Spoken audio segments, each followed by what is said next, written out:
it's absolutely possible to see a church turned around. I really believe that to be the case. In fact, there's a church that's not very far away from where our headquarters are in Scotland. And about 4 years ago, the elders asked me to come and speak to them. So I went to see them. It was a church that maybe 30 years ago had been 200 strong and had now got down to about 35. Mostly elderly people. And I knew the church very, very well. I knew these elders very, very well. And they said, well, what do we do? And I said, well, to be honest, the reason for the decline is you guys, apart from anything else. So you need to step aside, and there are people in your church who can take the thing forward. That wasn't an easy thing for them to listen to, but they know me very well. I know them very well. I met with them again a few months later. I said the same thing to them, and they agreed to do that. And it's only at the start of the process, but the new team took over about 6 months ago. And some folk couldn't handle the differences, so they left, so the 35 went down to about 25. They're now up to about 50. And they've seen their first couple of conversions, and I'm preaching there next week. And they're much more enthusiastic. And this is a church that thought they would close. They genuinely thought they would close.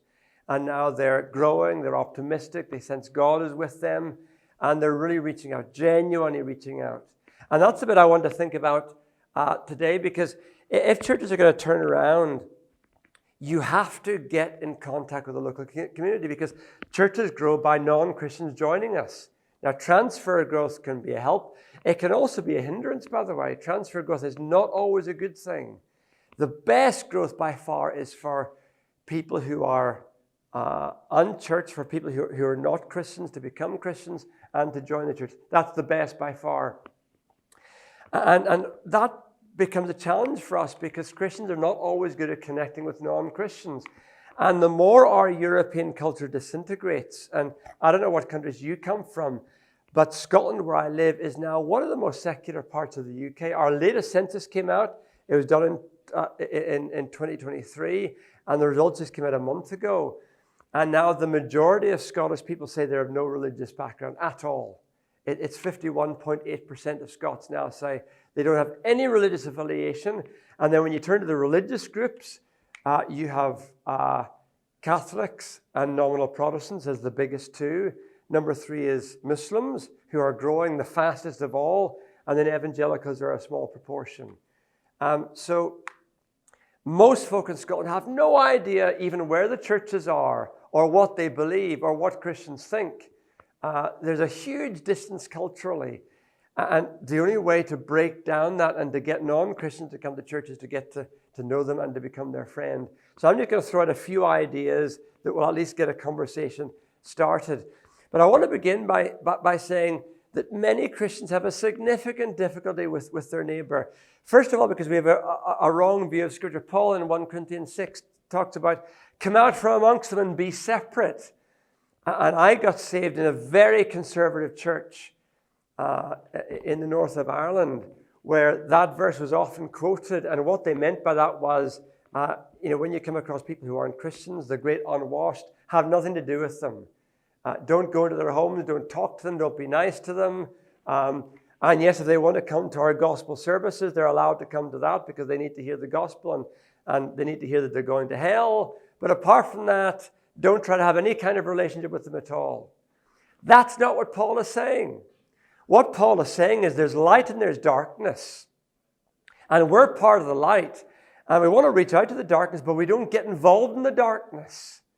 So come away from evil practices, wrong living, be holy.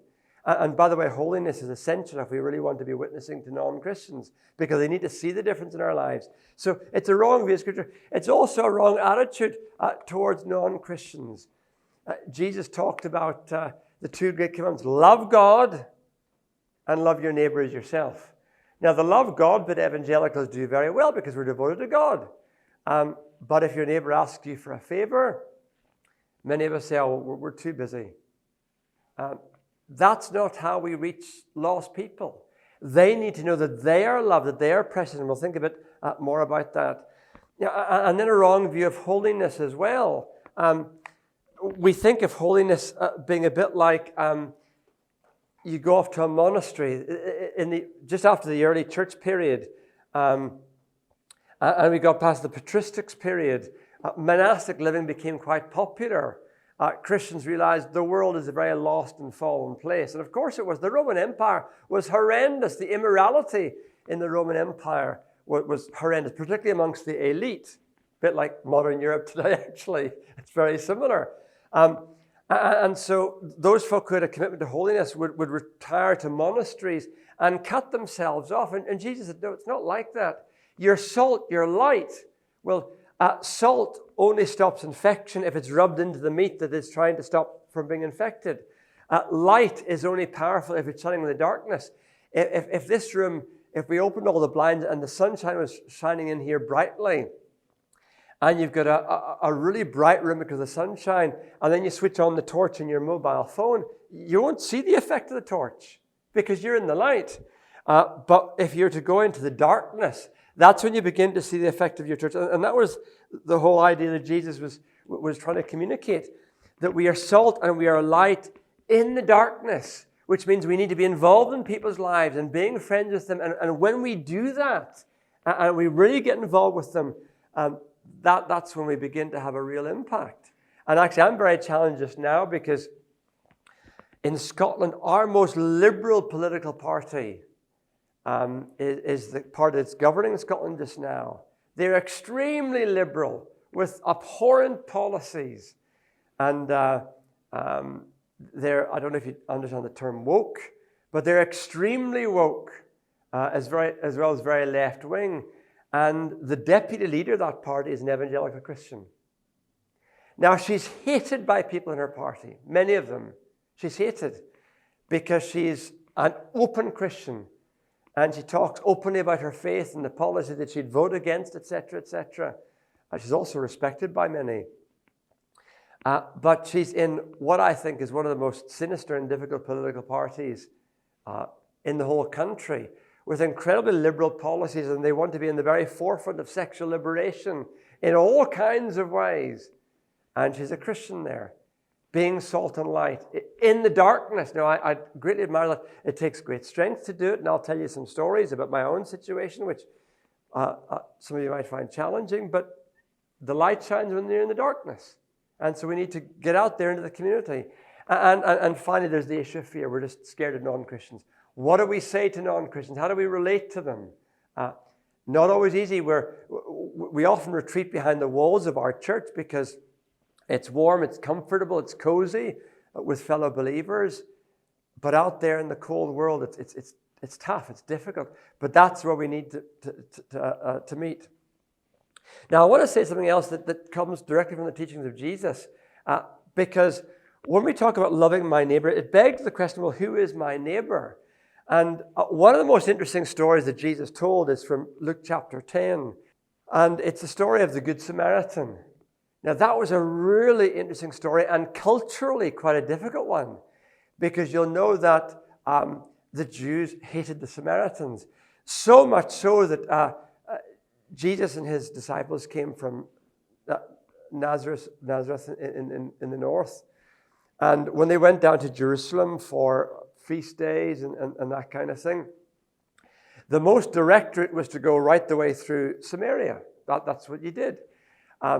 But of course, some of the Jews, conservative Jews, they so despised the Samaritans, they would not even put a foot into Samaritan territory. So rather than going the direct route, they would take a wider route right the way around, which would add many, many, many hours to their journey. But it's better than actually walking through Samaria, which of course Jesus doesn't do. If you look at John 4, what does he do? Not only does he go through Samaria, but he sends his disciples off to find some food, and he sits by a well, and they come back to find Jesus again, and he's talking to a woman. Now, A, he shouldn't be talking to a Samaritan because that's a pretty defiling thing to do. B, he shouldn't be talking to a woman. That's crossing another cultural boundary as well. And C, why is she there on her own? Normally you'd go to the well in a group for protection. Why is she there on her own? Well, it's because she is so notorious with 5 broken relationships and now living with a guy who's not even her husband. And probably nobody in the village trusts her. The men don't trust her because they, unless they are attracted to her sexually, they're not interested in her because she's the local loose woman. The women don't trust her because they're scared their husbands might find her attractive because she doesn't seem to have any sexual morals. So she has to go along because nobody wants to associate with her. Even her own people don't want anything to do with her. And there's Jesus talking to her, breaking so many cultural taboos. And he actually reaches out to her. And reading John 4, it's a brilliant, brilliant conversation starter if you want to learn about evangelism. It's a great way in which Jesus handled the situation and kept to the main focus. Doesn't matter where you worship God, the point is you need to worship God in spirit and in truth. It was a brilliant lesson in evangelism. Now, he tells the story of the Good Samaritan to illustrate that when we think about the people that we are to relate to, don't just remain within your tight-knit society. First of all, your church or the respectable, decent people that you know. But make sure that the neighbor you relate to is, people beyond your comfort zone. And my wife and I make a point of doing that. And it is beyond our comfort zone. It's not always easy. But if we want to reach out to people, we've got to go to places where we are uncomfortable. And by doing so, reach out to them. So who is my neighbor? Well, it is, of course, the person next door. On one side of me, we've got an elderly couple who are very committed Roman Catholics. We have a great relationship with them. On the other side, we've got a couple. He's from a Chinese background. He's a kind of a lapsed Buddhist. His wife is gypsy, but because she married a Chinese person, she was thrown out of the gypsy community, so she's kind of a lapsed Catholic. They've both been in several relationships. Their family is spread across several relationships. And they're a very, very colorful couple. They're my neighbor. Also, people I'm in natural contact with. That might include people at work. I love sport. I began a football team, and the one rule I had in my football team is you can't be a Christian. Because I wasn't interested in having fellowship with Christians. I've got lots of fellowship with Christians. I wanted to meet non-Christians. So if you're a Christian, well, you can't join my football team. You have to be a pagan to do that. Because that's who I was wanting to reach out to. And through sport, I've got natural contacts with people like that. It's also people that I can establish a rapport with. And by the way, Christians are, first of all, not always very good at being nice to the outsider. The smile is your greatest weapon in evangelism. Just smile at people, and they'll smile back and talk to them. People will more or less treat you the way you treat them. So if you're friendly with them, they'll be friendly with you. And secondly, Christians aren't very good at having deep relations with the people who aren't Christians. I have a friend of mine who's not a Christian, and he says to me, Christians are friendly, but they don't want to be your friend. Now, I think that's a very perceptive comment. But Jesus was the friend of sinners. That's how he was known. So anybody I can establish a rapport with, and if we think about it, we can establish a natural rapport with loads of people. They're all my neighbor. And they're the people I'm to love and to reach out to. So I'm going to say two things. First of all, I'm going to give you some ideas as to how we can begin to express love in general with all of those people who would be considered to be our neighbor. And then I want to hone in on what I think is one of the most important areas, and that is your own home. And bringing people to your own home. Because for me, it's the very best environment in which we can do evangelism and share the love of Christ with people. How do I not just talk about loving my neighbor, but take practical action? And actually, it's not rocket science. It's really very, very simple. There's nothing complex about this. We just need to think about it and act. Think and then act. One way is just taking an interest in people.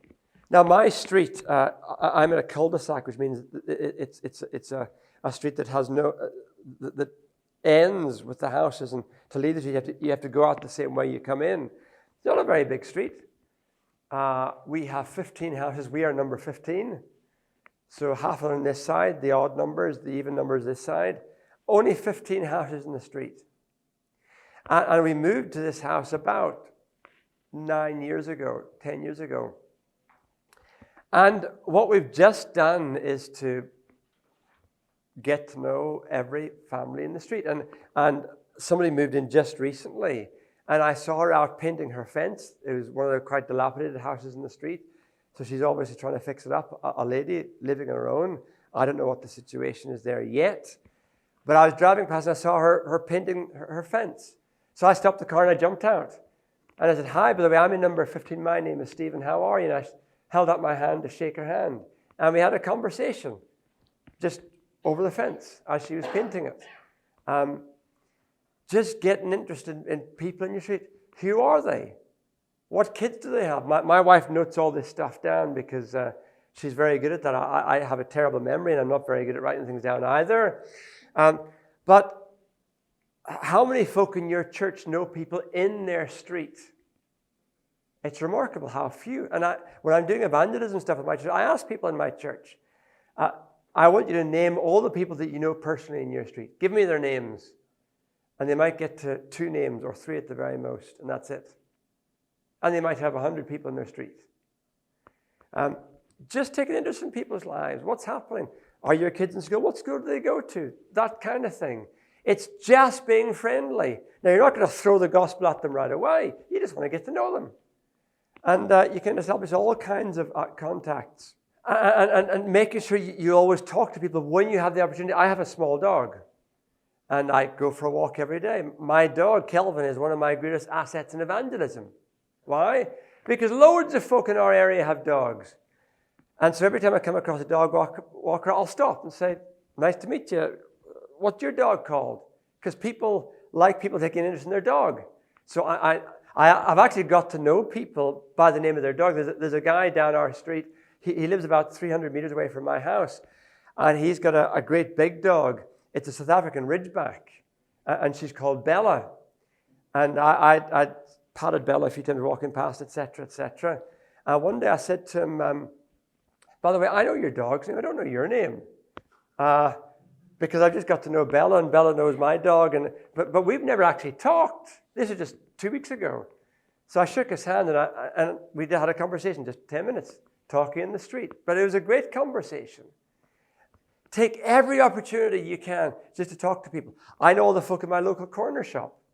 And I also love food. I love kebabs. So my routine on a Sunday night, after I've been preaching in some church, wherever it is, I'll come back. I'll phone my wife and say, "Do you want something to eat?" I'll go to the kebab shop. They're all Muslims there. A third of my area is Muslim. And I'll order my kebab. And I'll chat to the guy. I know him in first name terms. And he's from Pakistan. And I did a mission trip to Pakistan years ago. So I said to him one day, "I'm going to bring in my photographs from Pakistan and show you." So I brought in my laptop with all these photographs on it. And I showed him dozens of pictures from Pakistan. We had a great conversation about Pakistan. It was a lot of fun. And I thought, how do I get the gospel in here? And 2 things happened which helped me get the gospel in. One was being a Muslim, he's got this Quranic text. Now, he's Pakistani, and the Quranic text will be in Arabic. So I said to him, "What does that say?" He said, "It's part of the Quran." I said, "Yeah, I know it's part of the Quran. Obviously it is, because you'll be a Muslim. But what did it actually say?" He said, "I don't know. I don't speak Arabic." Now, I would have known all this, but I played the idiot, and I said, "So you've got this holy book, and you can't actually read it?" "No." I said, "What language do you pray in?" And I knew what the answer was, but I just wanted to tease him out. He said, "Well, we pray in Arabic." I said, "So you speak Arabic? You don't speak Arabic, but you pray in Arabic?" "Yeah," he said, "God's language." I said, is that not strange?" I said, does God understand Urdu? And he'd never been asked that question before. So I said, actually, prayer is important in my life. I said, I just talk to God in my own language, in English, because God knows every language in the world.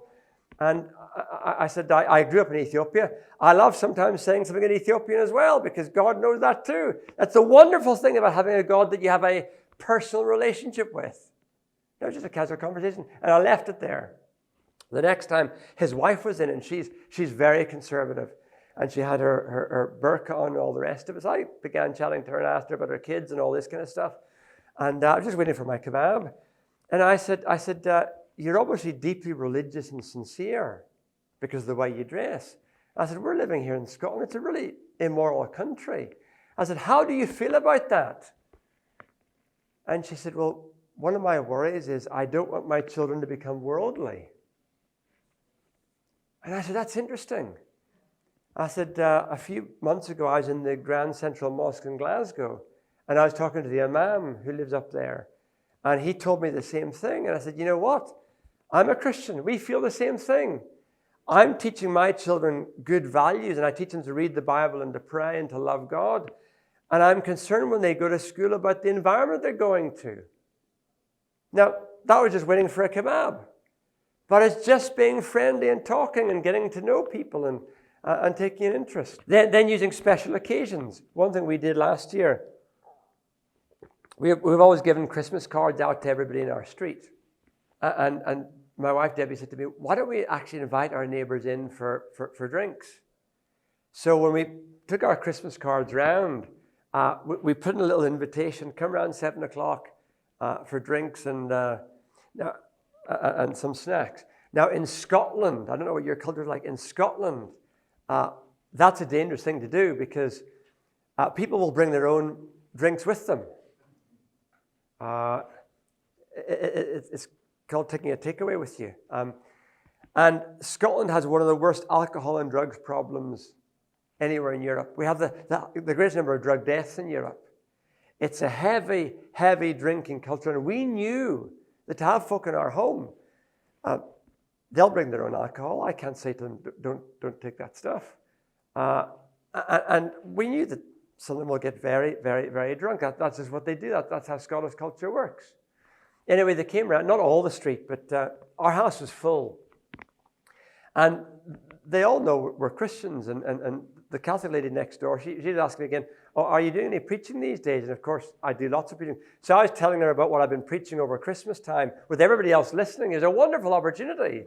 And then the Buddhist guy said, see that whole thing in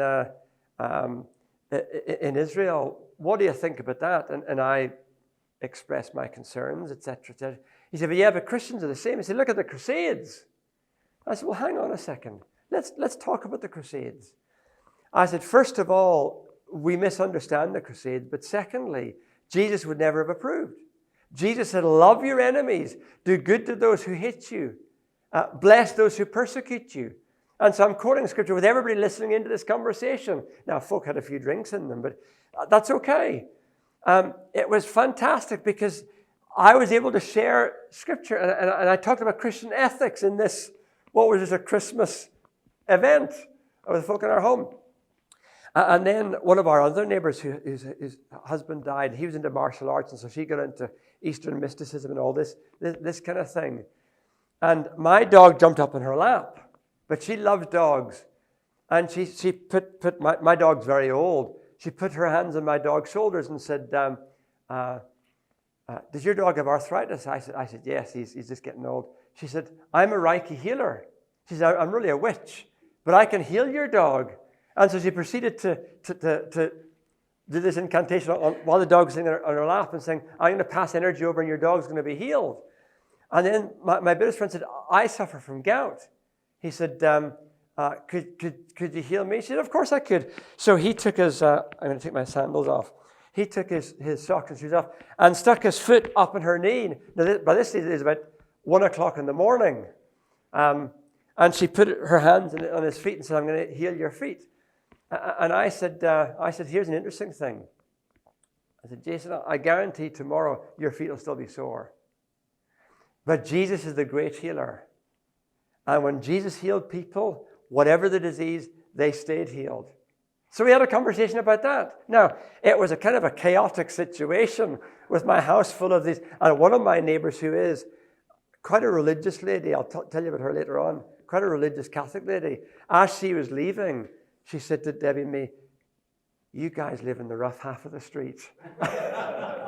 Because she had never talked to these folk because they're all quite colourful characters. She'd never spoken to them, even though she lived in the same street as them for years. But it was great, just opening up our home. And then community events. In our community, we have a Facebook app that everybody goes on to. We exchange if we're wanting to exchange furniture or sell stuff, or we've got bought too much rice or whatever, and if you want this, here's the price I'm going to say. And we keep on that side and keep in touch and keep it going. And a couple of years ago, somebody said, why don't we have a barbecue in the waste ground? So Debbie and I said, great, we'll come and join you, and we can help to cook. So it was a spontaneous community event with us being there with all these non-Christians. Local campaigns. There's a factory not far from us that it actually stinks. It's a chemical processing work that cleans up industrial refuse. But it smells terribly. And so some of the shopkeepers began a campaign. So we joined the campaign to get rid of the smell, and we're handing out leaflets. Folk could see we're interested in our neighborhood, our community. My daughter actually discovered, she's a teacher, she discovered a family in the area where she lives who had a child who was a boy, some educational difficulties. And so she said to the family, look, I know your son doesn't go to the school that she teaches at, but she said, I know your son has some difficulties. If you want, I can do you some tutoring for your son. And so she tutors this boy and has got to know the whole family through that. Just simple things. Responding to a crisis during COVID. This lady who's that religious lady I mentioned a few moments ago, her husband became very ill and he died during COVID. And she nursed him. It was so difficult for her. And we often saw the ambulances there because he needed some emergency care and stuff like that. But it was COVID and folk couldn't speak to each other. And I went one day and it was winter. I knocked her door and I said, look, you'll have your hands full caring for your husband. Can I go shopping for you? I'd like to bring you some stuff. So I said, oh, that would be really great. So she gave me a list of stuff that she needed because he was very ill by that stage. He died, but very ill by that stage. And I just went and got her some shopping. And so every periodically I'd knock her door again. Do you want me to go shopping for you? And we got to know her just through offering to do that. And interestingly, once he died, she didn't like the funeral because it was very impersonal. In her Catholic church, it was very impersonal. And we were out for a walk with our dog and came back, and she's out in her garden. And we walked over to her and we said, how are you doing? Because her husband had been dead about 2 months by this stage. How are you doing? She said, oh, it's a struggle. And she began to cry. And I said, would you like us just to come in and chat to you for a few minutes? She said, oh, I'd love that. So I put the dog in our house. We came back to her house. We went in, sat around her table. She made us a cup of coffee. And we stayed for about an hour just talking to her and allowing her to unburden her grief. And then I said to her, would you like me to pray with you? Because her priest had never given her any real help. I said, would you like me to pray with you? She said, I'd love you to. So I prayed with her and prayed that God would help her in grief. And I read a verse to her. And as we got up to leave, she gave me a big hug. And she said, will you come back and pray with me again sometime? Now, just being friendly, that's all we did. And we now have a great relationship with her, and it's great to link with her. And then just being there for people. I mentioned my daughter, but my neighbor next door, his oldest boy isn't actually his son. It's his wife's son, but not his son. It's from a previous relationship. And so he only stays sometimes with them, some weekends. And they have a very tempestuous relationship, even to the point where they've had physical fights in their back garden. And we hear the screams and the shouts and the foul language. And I knocked his door one day and I said to him, you've always had a fight with your boy? He said, yeah. He said, he was giving me cheek. And so I punched him. And I said, I know what it's like to have a son who's caused me heartache. I said, I've been praying for your son. I said, do you want me to pray with you now? He said, okay. And I prayed for his son. And a lovely end of that story is he noticed in my window a chess. I don't actually play chess. It was from my wife's late father's house. He was a chess player, but he died. And I said to Debbie, it looks nice, beautiful chess. So let's take it home. And my neighbor said to me, do you play chess? I said, no, I don't. He said, oh, I love chess. I said, well, will you teach me? He said, no problem. Let me know when. I said, how about Friday night? So he turned up Friday night with his bottle of wine, of course, which he does. And I said, bring your wife, and she and Debbie can watch a movie together. So the two of them were in our house from about 8 o'clock at night to about 2, 3 o'clock in the morning. Wonderful time. And the conversations we had about faith were just immense. And so we played chess. And he's become a really close neighbor. When I go away traveling, he'll text me to say, I see you're away because my car's missing. He said, I'll put out your bin for you. It's bin day on Friday. And he just does that spontaneously because he wants to be a friend. Now, I want to get to the last bit, and then we're going to finish. Opening up your home. Opening up my home. The Bible is full of talk about hospitality. In the Old Testament, if you didn't give hospitality to people, you were judged for it. And think of Jesus. Imagine Mary and Martha and Lazarus. How big a house did they have? Probably not very big. And suddenly Jesus turns up plus 12. It's a lot of people to feed. But it's what they did. The early church hospitality was a big part of their work. Now, hospitality can be various. I've stayed in all kinds. I travel widely. I've stayed in Christian homes in probably 40, 45 different countries. I've had some good experience of hospitality. I've had some embarrassing experiences of hospitality. I was in one home. Now, only one of the people in that home was a Christian. But they offered me a bed for the night. And I went there. And they were cat obsessed. The house smelled of cats. And I don't like cats anyway. And I'm allergic to them. But they were an unusual family, to say the least, where a cat jumped up on the table during dinner and began eating off the plates. So when I came over to my plate, I stabbed it with my fork, hoping that my host wouldn't see that. I've stayed in some unpleasant. I also stayed in some very wealthy homes where people have been just showing off their splendor and their wealth. And I felt very uncomfortable there. I've also been massively at home, staying with people, massively at home. I've slept in some floors in people's homes because they don't have a bed to give me. But the warmth of the welcome. And I've stayed with millionaires where I felt relaxed because the warmth of their welcome is just tremendous. There's one house I've stayed in up in the Shetland Islands, very, very wealthy family, who decided that they weren't going to put a lock on their front door. They built a house, a big palace. There's no lock on it. And they said to me, if you're ever here and you need a bed for the night because you're preaching in a local church and we're away on holiday, just use the house. Help yourself. Wonderfully welcoming. A smile and a welcome is the key thing. But there are reasons why we don't want folk in our house. We can be too guarded. I don't want folk to see how I live. I don't want folk to see how my kids behave. I don't want people to see what I watch on television. Or maybe we're too lazy. It's a lot of work having folk. We often have groups of people around after church on a Sunday. And the work and the expense to go shopping, to buy food for half a dozen people, to prepare a nice meal, to clear up afterwards, and they're there all day. It's a lot of work. We probably spend more money on food for visitors than we do on ourselves because we have folk in the home all the time. But it's a great thing. A book that changed my life was Rosario Butterfield, The Gospel Comes with a House Key. I would recommend that book to you. Get it on however you can get Christian books. The Gospel Comes with a House Key by Rosario Butterfield. She was a lady who's a radical feminist and a professor and in a same-sex relationship. And very anti-Christian. She got invited to this very conservative Reformed pastor's house for a meal because he was a neighbor. And she said in her book, I only went there because I needed to see what my enemy believes. And he just loved her. And through him and frequently offering her hospitality, she became a Christian.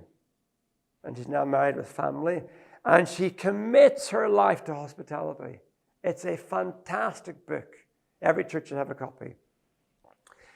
There are barriers to that. And when folk do come to your home, particularly non-Christians, read the room carefully. Because they're in your private space, and therefore they could feel very vulnerable unless you listen and observe and mold the conversation to them. I don't want anybody to feel uncomfortable in my home, no matter who they are, how sinful they are. And we're all sinful, let's face it. How sinful they are, how broken their lives are. I don't want anybody to feel uncomfortable, so read the room carefully. Never forget the power of a smile. People love a smile. Just be warm, just be friendly. Just be encouraging. And there are challenges to having an open home. It affects your family life. Our first home that we had was very, very small. So when we had people in the house and we were talking about very deep and personal things, our kids knew to go upstairs to their rooms. And they spent many hours in their room because we were downstairs dealing with people and talking about it. It does affect your family life. Also, we've had some real characters in our house, real characters. And my kids know what kind of people they are. And we've brought our kids up in that kind of environment. Their eyes have really been opened to some of the mess of people that we've dealt with. It is a challenge, and it's expensive, and it's time-consuming. But, I preach probably about 100 times a year, and I keep saying to my wife, although I do loads of preaching, the most important thing we do is have folk in our home. It's the most important thing, whether they're Christians or non-Christians. Just opening up our home to them. And there are a number of key principles which I think are hugely important. Let me just read out my list of key principles, because I think these are, for us, my wife and I have learned through the school of hard knocks that these principles are really important when you have people in your home. Number one, respect the reality of your neighbor's life and household. Respect the reality of your neighbor's life and household. My neighbors who I talked about, who come from broken relationships and dysfunctionality, and they both drink alcohol excessively. He's gone through phases of taking dope as well, but they're lovely people. Now, if you open up your home and you really want to be serious about reaching non-Christians, don't expect everybody who walks in to be a nice, sorted, pleasant, respectable person. That's not going to happen. Doesn't make them bad. Respect the reality of their house and the complexity of their situation. We've had folk in our home who are in a same-sex relationship. They're in a committed, loving relationship, but it's same-sex. Now, what are we going to do? How are we going to treat them? Respect the reality of the situation where they're at. That's where discipleship comes in. If these folk do become Christians, there's a lifelong process of discipleship. Number two, pray that you'll be a safe person to hear the burden of your neighbor's heart. Pray that you'll be a safe person. They'll have enough confidence in you to tell you their deepest hurts. I have had the most incredible things being confessed and talked about in my home. The most incredible. From the depth of people's brokenness and hurts. And they shared it with us. I think it's a privilege. So we pray that we'll have enough warmth as we reach out to them, that they'll have the confidence to tell us anything, absolutely anything, and they do. Number three, there are only 5 in total. Differentiate between holiness and goodness, and celebrate goodness. My neighbor, several of my neighbors are not holy at all. They are not holy, but they're good people. They're kind, they're generous, they love their kids. Okay, their families are very dysfunctional, but they love their kids. They're decent people, they're helpful neighbors, they're good people to have. I trust them. Now, they're not holy. They're far from holy, but they're good people, and I affirm the good things that I see in them. Christians can often be so judgmental. There's a lot of good in people that we often look past because they might be living in a sinful sexual relationship, for example. Celebrate the goodness. Number 4, don't question the motives of a different perspective. Now, question and challenge some ideas, and I do challenge people in their ideas. I do challenge some of the things that they do. I get a neighbor who deals in stolen goods. And he's tried to give me stuff before. I've got another neighbor who's a river warden. He confiscates fish that's been fished illegally, salmon fished illegally. He confiscates that from the poachers. And if they've been illegally shooting wild birds, he confiscates the bird they shot for meat. And his freezer's full of them. It's interesting. And when I've had meals with him, I've enjoyed his fare as well. I often challenge what people are doing. I don't challenge their motives. Because sometimes people do the wrong thing, but maybe their reason behind it could be okay. So I don't want to undermine them as people, even if I challenge the sin in their lives. And number 5, be holy, not pious. Debbie and I want to live holy lives, and we need to live holy lives because the only way that our light can shine is if we are living holy lives. But I don't want to be pious. I don't want my neighbors to think I think I'm better than them, because I'm a sinner too. Now, yes, we're trying to live holy lives, but I don't want them to think that in any way I judge them. And when I bring up the issue of God's forgiveness, I say, look, the thing I love about being a Christian is God has forgiven me for all the wrong in my life. I've done wrong stuff, and He's forgiven me. And I'm just so grateful for that. That's how I share the issue of sin with them. I talk about how I've been forgiven. So I want to live a holy life, but I don't want to be pious. And then there are the practical issues. And with this, I will finish, I promise. The practical issues. What do you do with, for example, over a meal, saying grace? If somebody has never said grace before or never been in that position. Sometimes we do, sometimes we don't. But if I ever do, I say to the folk, do you mind if we give God thanks for food? Because that's what we do as Christians. Yeah, go ahead. And I've found myself going out for a meal with non-Christians who've got to know me, and they've said, do you want to say your prayer before we start eating? In a restaurant. And it's been great. So think about that. What do I do about grace? What do I do about alcohol? Now in Scotland is an alcohol-drenched culture. Every social event is full of alcohol. Now, my wife and I do drink alcohol, obviously in moderation. And when we're in other people's homes or they're in our home, people will normally bring alcohol with them. That's the culture. And my wife and I will have a glass of wine or we'll have a beer, and then we stop at that. And by the way, my neighbours notice that we stop at that. It's become obvious to them that we stop at that. And I've had some neighbours even apologising that they've maybe been a wee bit too lavish with... I said, look, guys, it's fine. You know my stance, but I don't get drunk because that's not how God wants me to live my life. And I'm very open about why I don't get drunk. What do you do about bad language? I mean, Scottish folk often have bad language. And the gypsy community, they swear like it's a pastime. So I've had people in my house using foul language. What do you do in a situation like that? We have a policy. I'll let it go unless they are using vicious criticism or vicious language about somebody else, either in the room or somebody else that we know. And I'll say, guys, do you mind not being so critical of that person? I don't think it's healthy. And speaking about the person in that way, that's not fair. So please stop it. So if it's directed to somebody, a person that we know, I will challenge that. But if it's just people who swear because they swear, I don't worry too much about that. Now, people will take a different stance, but I don't worry too much about that. And then what do you challenge? I do challenge people in my home, but I'm careful what I challenge them on. And at times I'm about to say, don't speak like that. I did so in football. When I had my football team, I got injured, so I had to stop. But when I had my football team, the guys would swear a lot. That's okay. If they became abusive towards each other, I'd stop the game and say, guys, I'm not having anybody being abusive towards another player. So just cut it out now or you can't play. And I did challenge that all the time. So they were never allowed to shout at each other, never. I'd put them off the pitch for shouting at each other.